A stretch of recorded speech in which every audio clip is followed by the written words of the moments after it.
सुबह सुबह अपने बेटे रमन को रसोई में खटर पटर करते देख गायत्री जी ने हैरानी से पूछा, तू यहाँ रसोई में क्या कर रहा है? वो माँ, रिया के पेट में थोड़ा दर्द हो रहा है तो उसके लिए चाय बना रहा हूँ। लेकिन तुझे कहाँ चाय बनानी आती है? पहले कभी बनाई है जो आज चला है बीवी के लिए चाय बनाने? माँ, सीख तो सकता हूँ, रमन बोला। हाँ बेटा, सीख ले, आगे भी तो तुझे यही सब काम करना है। अब बहू भी तेरे साथ नौकरी करेगी तो तुझे भी तो उसके साथ घर के काम करने पड़ेंगे। बीवी पर बड़ी दया आ रही है तुझे, लेकिन अपनी माँ को कभी चाय बनाकर नहीं पिलाई। गायत्री जी मुंह फुलाते हुए बोली, माँ, पहले कभी ज़रूरत ही नहीं पड़ी, फिर आपने भी कभी नहीं कहा कि घर के काम सीख ले।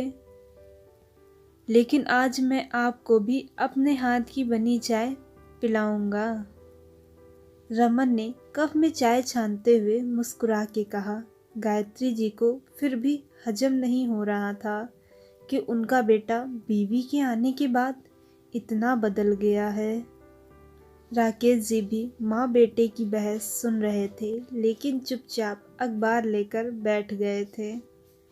गायत्री जी भी उनके पास आकर बैठ गईं। अपनी पत्नी को ऐसे बैठे देख राकेश जी उनसे पूछ बैठे, क्या हुआ गायत्री जी, ये मुंह क्यों बना रखा है? आपको तो हमेशा मेरा मुंह बना हुआ ही लगता है जी। अपने बेटे को देखो जरा, जोरू का गुलाम बनता जा रहा है। आज से पहले रसोई में कदम तक नहीं रखा और आज बीवी के लिए चाय भी बना ली। हाँ तो अच्छा ही है ना, जो काम मैं नहीं कर सका वो अब हमारा बेटा कर रहा है। गायत्री जी बड़े गौर से अपने पति की ओर देखने लगी। कौन सा काम जी?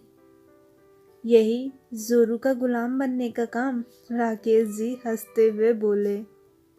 फिर अखबार को एक तरफ रखकर गायत्री जी का हाथ अपने हाथों में लेकर कहने लगे, गायत्री जी, मुझे पता है आप भी हमेशा चाहती थी कि मैं बच्चों को संभालने और घर के कामों में कुछ मदद करूं, लेकिन उस वक्त कुछ पुरुष होने के अहम और कुछ माता पिता की शर्म के चलते मैंने कभी हाथ नहीं बटाया।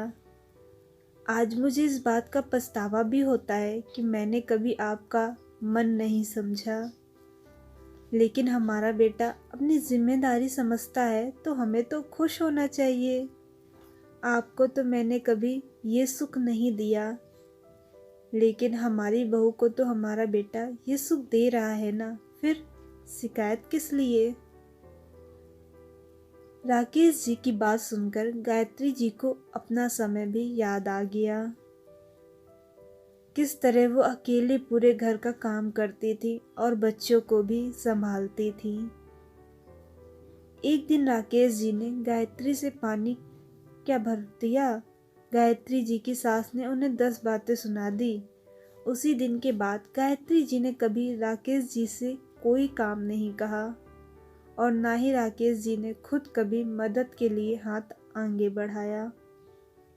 आज ये सब सुनकर गायत्री जी की आंखें नम हो गईं।